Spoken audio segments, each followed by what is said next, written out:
Clowns are creepy no matter what. We can all agree on that, right? But Pennywise, the dancing clown who tracks down and torments the children of small town men in it, is deeply unsettling. At least, he is in the latest incarnation of Stephen King's iconic novel.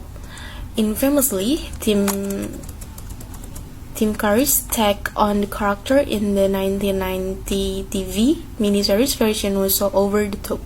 It was slow-gable, not that you are looking for understatement in your homicidal clowns. But what Bill Skarsgård does with the role works well precisely because he doesn't appear to be laboring so hard to frighten us. He doesn't fan it up. He is coy, he toys with these kids, making his sudden bursts of insane clown hostility that much more shocking. Even more effective than the horror elements of Argentine directors Andy Muschietti adaptation is the unexpected humor he reveals in the story and ultimately the humanity. Finding that combination of tone is such a tricky balance to pull off. The brief lightning of a tense moment with a quick quip, tense moment with a quick quip, or an earnest monologue in the face of extreme danger. But it makes that work nearly every time, thanks to its perfectly calibrated performance from a well-chosen cast. The kid-bonding parts of the movie are actually stronger than the creepy clown parts, even the image of that freakish, frilly friend will be the ones that keep you awake at night. Led by Midnight Special star Jaden Lieberher, whose everyman appeal grows with each film and including a star-making performance from Sophia Lillis as the crew's lone female member, it's mostly unknown actor who comprise the film's so-called loser clubs.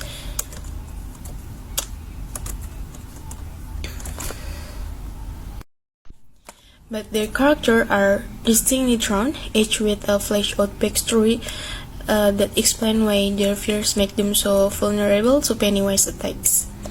Unlike King's novel and the 1990 original It, the screenplay from Josh Palmer, Cary Fukunaga, and Gary Dauberman doesn't jump back and forth in time. It moves the time frame to 1988 until 1989 and stick with our core group of 7 kids while they are still adolescent misfits, which ground their story and makes it more immersive. Muschietti version begins as the book does, with the innocent 6-year-old Georgie Denberg chasing his toy boat as it sails down a gutter and into a storm drain on a rainy afternoon in fictional Derry, Maine. He is especially fond of the boat because it was the gift from his beloved older brother. Lieberher builds a smart, skinny kid who struggles with a stutter. That's why he tries to chat with Pennywise, who just happened to pop up in the shower with the boat, and a smile leads to his tragic demise. But Bill insists Georgie has just gone missing. As such, an unusually large number of their children have over the years. He enlists his post of similarly built outcast pals to help him get to the bottom of this lingering mystery. Wisecracking trash talker Richie, wimpy mama's boy Eddie, nervous rabby son Stanley, he visits new kid Ben, and the but kind Beverly. Eventually, the homeschooled farmhand is Mike, who is suffered racial attack as the only black kid in town, makes them a team of 7. Despite the many thriving moments they endure in their quest, scenes that will leave you trembling and giggling at once. It is even more powerful in a warm, easy camaraderie but between its young stars.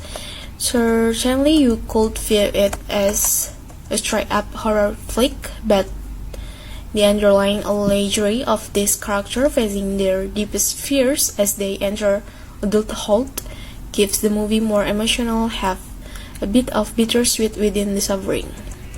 These kids have all language of the fringe, hence the loser club tag they wear as a badge of honor, whether it's because of an overbearing mother, an abusive father, or a devastating family loss. But they are also all on the cusp of something.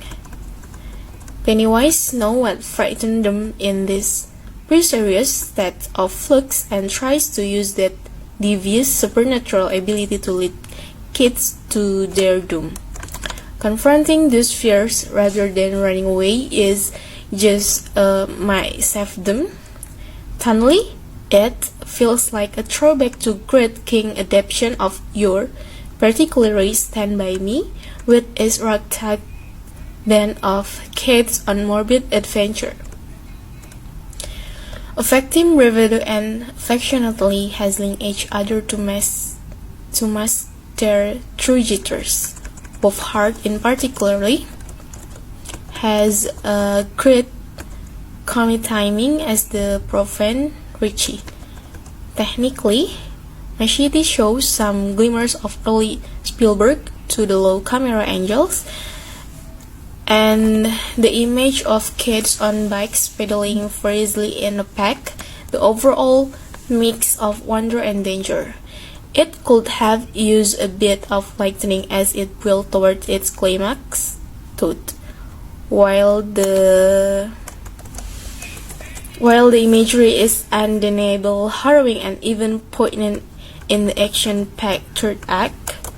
Some of it feels straight out and redundant, and because the final confrontation takes place within a dark, underground layer, it's sometimes difficult to tell exactly what's going on, despite the impressive visual effects on display as Pennywise unleashes his power on his young attackers. So, analytical approach that I use in this movie is a paraphrase approach, because there are so many moral values that we can take from this movie. And I think it's enough for me to review it movie. Thank you.